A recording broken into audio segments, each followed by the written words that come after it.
the shameless and criminal regime of General Museveni is at it again. You must all have heard the audios that were recorded prior to that press conference when the deals were being discussed between the regime and Mwesigwa in order to compromise him and make him change his words. This is happening because the regime is frightened, first of all, ashamed internationally because of the unacceptable behavior and treatment of citizens, but also they are scared of sanctions that they see are coming to them, and therefore they are trying as much as possible to change the narrative and try to hoodwink the international community and Ugandans. You all remember, ladies and gentlemen, that some time ago the former president of NUP, One Chibalama, Zay Chibalama, was abducted by the regime, and the regime they tortured Mzee Chibalama together with his son and made him change his words and made claims that we had paid him $5 million in order to take over NUP. Of course, later on, Chibalama in court confessed that the regime forced him and coached him to lie against us. That's not all. When I was arrested in Arua in 2018, the regime came out to claim that they found guns in my room. They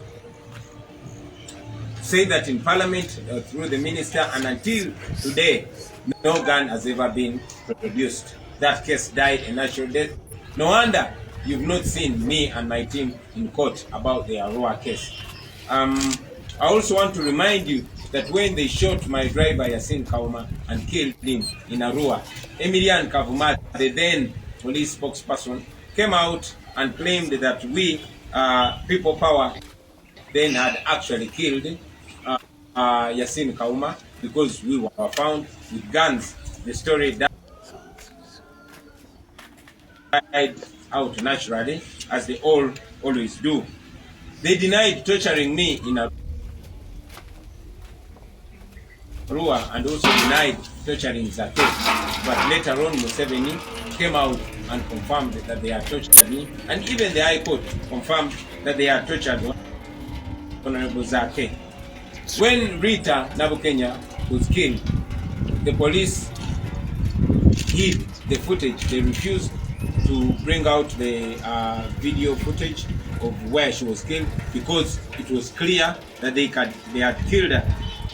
When Daniel Cheyune was shot and killed, they compromised the father, who is a police officer, to claim that Daniel Cheyune was not one of us, but an NRM supporter. Now, this is the most ridiculous part of it. Yesterday, I saw a one Joseph Kadu claiming to be a brother to Eric Mwesigwa. Interestingly, the same Joseph Kadu was used years ago in the case against General Kayihura to also lie in the same way. So I wonder when the military, especially the spokesperson of the military, Felix Kulaije, wants to project a Polish Ugandan, present himself to be the example of the same, because we expected him or them to be smarter than that. We are informed that then in the Kayihura case, they were each given 25 million. They came out to confess the same. I don't know how much money they have given them today. I've already mentioned that Minister of Internal Affairs then, Bobi Kanya, came out and claimed that actually Zake tortured himself and beat up himself until it was disproved by the High Court. Many cases, the case of Ziggy Wine, they killed him, they tortured him and claimed he had gotten an accident. They claimed they had footage. They did not bring the footage. Ronald Segawa, they tortured him and cut off his fingers. They claimed he was a pickpocketer who was stealing a phone. They never arrested him. They never charged him. Masereka, Samuel Masereka, our coordinator for Kasese, who was tortured very badly, is one of the recent victims of torture. After torturing him, and when we presented him to you, the media, they reached out to Masereka, offering money for him to do the same as Mwesigwa Eric did. They offered the same money to Masereka, but Masereka refused. And Actually, right now, Masereka is in hiding because he refused to do what the military were asking him to do. The stories can go on and on and on. They abducted Jamshid Kavuma. They denied abducting him. Enanga came on TV and denied abducting him or having him for a whole month until they were forced to release him, to produce him. They tortured Kakwenza Rukirabaseja. You also. I don't know what they say about the torture of Kakwenza today. They abducted Tower, denied knowledge of him until they were pressured to release the same person.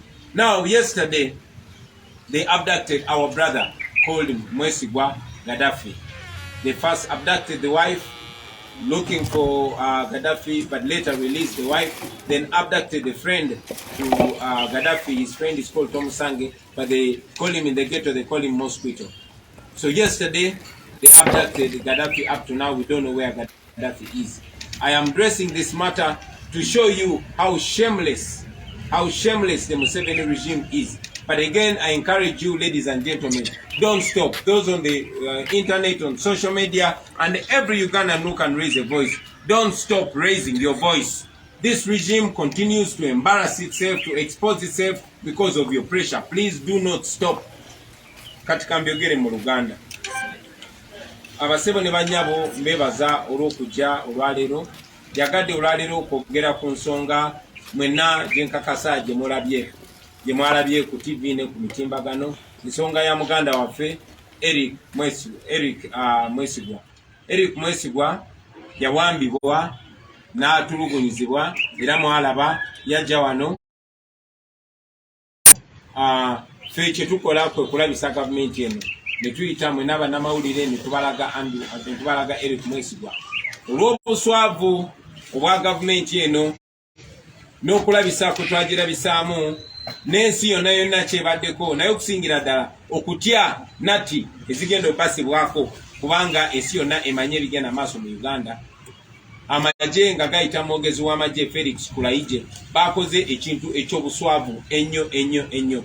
Bagenze ne basala amagezi ne bakompromisinga Eric Mwesigwa ne bamuleeta kyonna kye bamukoze tetunaba kitegeera, ne bamuteeka maaso g'abannamawulire ne bamufosinga okugamba nti ffe ate ffe twamutulugunya tumuwe sente. Eky'omukisa omulungi mukola diiru eyo n'amagye byonna babirikodinga era amaloboozi ago mwagawulidde, abatanagawulira mujja gawulira nga gayitingana nga Mwesigwa ateesaganya n'abamagye okulyamu abantu olukwe, nga ateesaganya n'abamagye bamuwe sente ajja akole ebyo byonna byakoze. Ekyo nno basebo ne banyabo si kipya kubanga mwakirabako nga bakutte Mwami Kibalama eyali president wa NUP mukadde, ne bamuwamba ye ne mutabani we, ne bamussa ku kamera ne bamwogeza nti ffe twamulimbalimba tugenda muwa miliyoni za $5 okutuguza ekibiina. Paka Mwami Kibalama we yavaayo mu kooti n'ayogera amazima nti amagye gaali gamuwambye, era yali ayogera n'omukulu w'amagye ebiseera ebyo. Kya buswavu nti gavumenti eno genda maaso n'okozesa amagye okukola ebikolobero okuwamba abantu n'okubafosinga okuboogeza ebyo ebitali bituufu.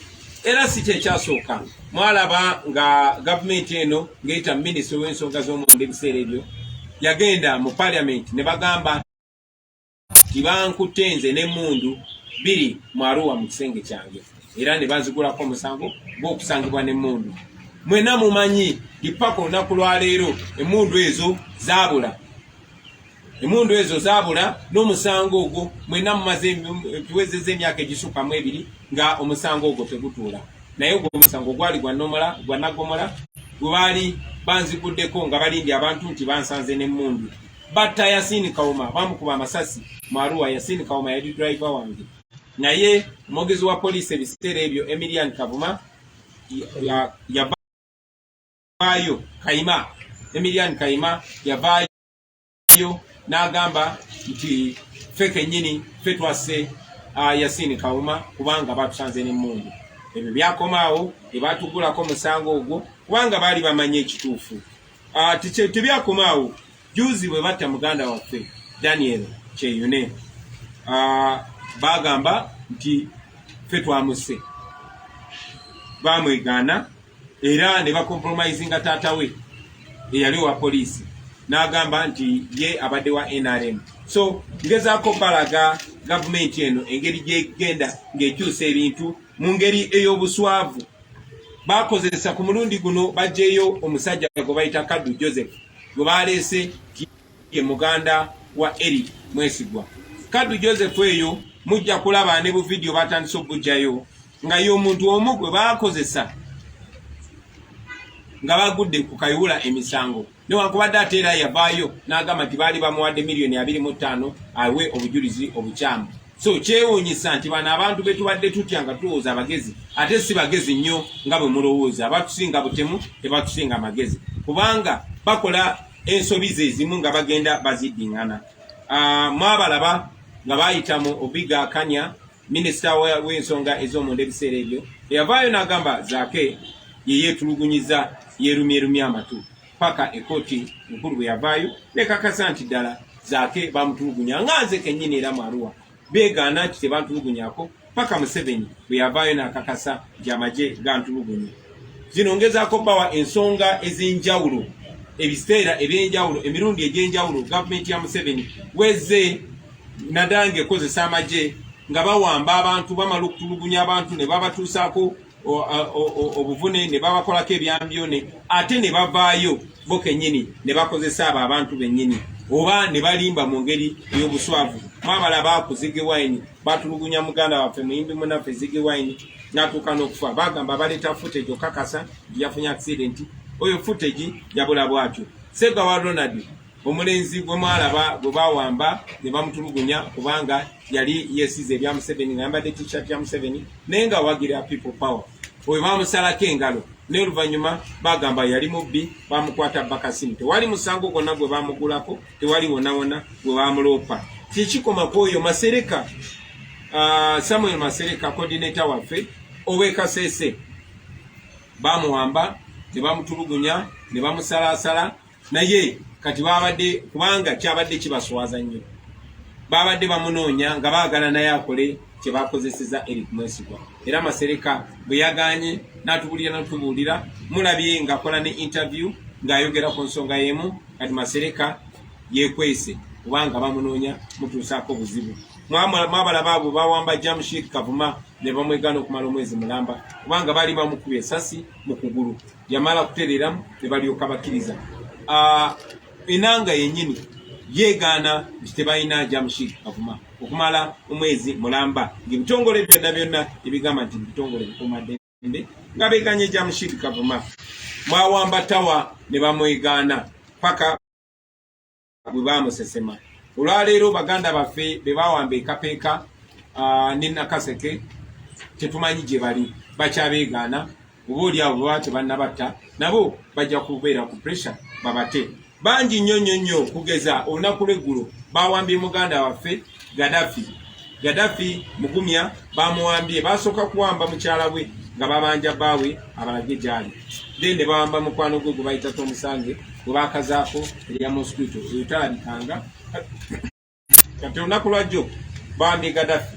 So twagala mumanye obuswavu n'obumenyi bw'amateeka gavumenti ya Museveni byegenda maaso kola baleme bawudwinkinga baleme basirwaza mutune enkaliriza. Njagala kozesa n'omukisa guno okusaba mwenna baganda baffe ababeera ku mutimbagano kuba mwe betulilayingako zino TV eziri traditional basobola oziremesa ebiseera ebisinga naye kiyitawo ku mutimbagano kiba kiyiseewo abantu baba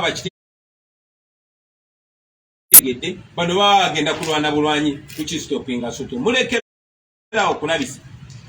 temulekerawo kulabisa mwe betuyimiriddeko bano ba criminal bano bayeekera bano batemu bakyusa bukyusa ngoye ne bambala amasuuti naye bano babbi bali bakwasi b'abakazi be batulugunyanga abantu baffe bawamba balumbanga zibbanka. So bano ba criminal, these are criminal. Abakulayije be mulaba ba criminal batemu batta abantu b'abandi batta abaana b'abandi ne bamala ne babatulugunya ne babatuusa ku kisenge. Simanyi oba bamuwambidde mwana we oba bamuwambidde muntu we oba bakoze eki. Ate n'obwavu bennyini Museveni bw'atadde mu bantu baffe ne baabuwalira ddala n'agezaako bamalamu essuubi.